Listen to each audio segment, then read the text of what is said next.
Good day to everyone. Lead presents Know Your Rights. When the legislature and the executive treats the equals unequally and the unequals equally, it is often the judiciary that comes to rescue with its wise and judicial interpretation.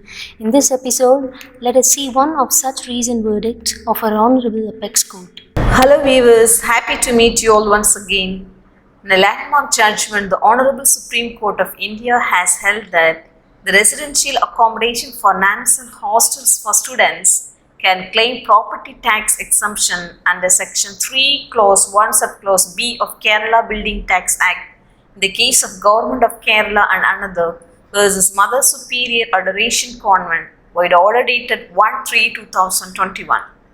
The Honorable Supreme Court came to the above finding in a batch of civil appeals filed by the state of Kerala against the order of division bench as well as full bench on an exemption provision contained in Section 3, Clause 1, Subclause B of the Kerala Building Tax Act 1975 for religious, charitable or educational purposes or as factories or workshops.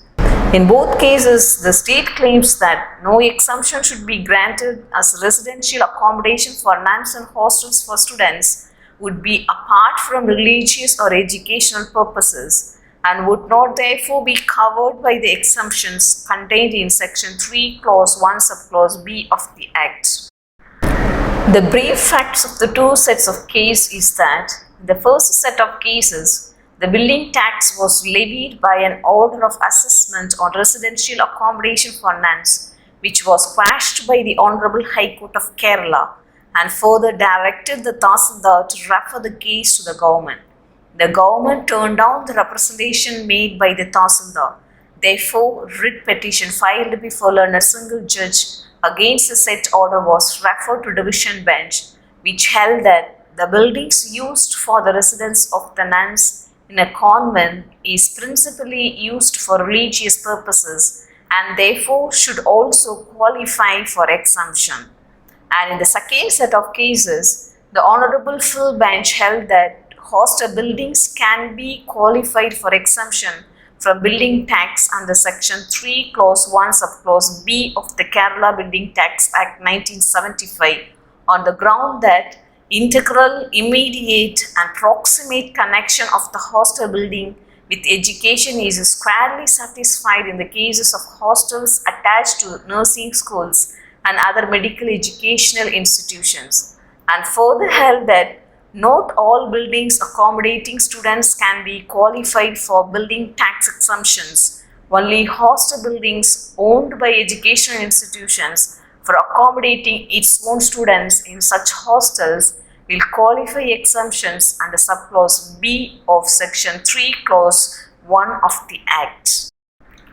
In the both cases, the Honorable Supreme Court of India, after analyzing Section 3, Clause 1, Subclause B and several other provisions of the said Act, held that a purpose that is directly connected with the religious or educational activity would obviously suffice to be exempted under the building tax. It further stated that if the building tax in which nuns are housed and the hostels in which students are accommodated are accepted as residential buildings as to the contention of the state, then this would turn the object sought to be achieved in exempting such buildings under the Act. Finally, the Honorable Supreme Court drew the following inference that the beneficial purpose of the exemption contained in Section 3, Clause 1, Subclause B must be given full effect to the line of authority being applicable to the facts of these cases.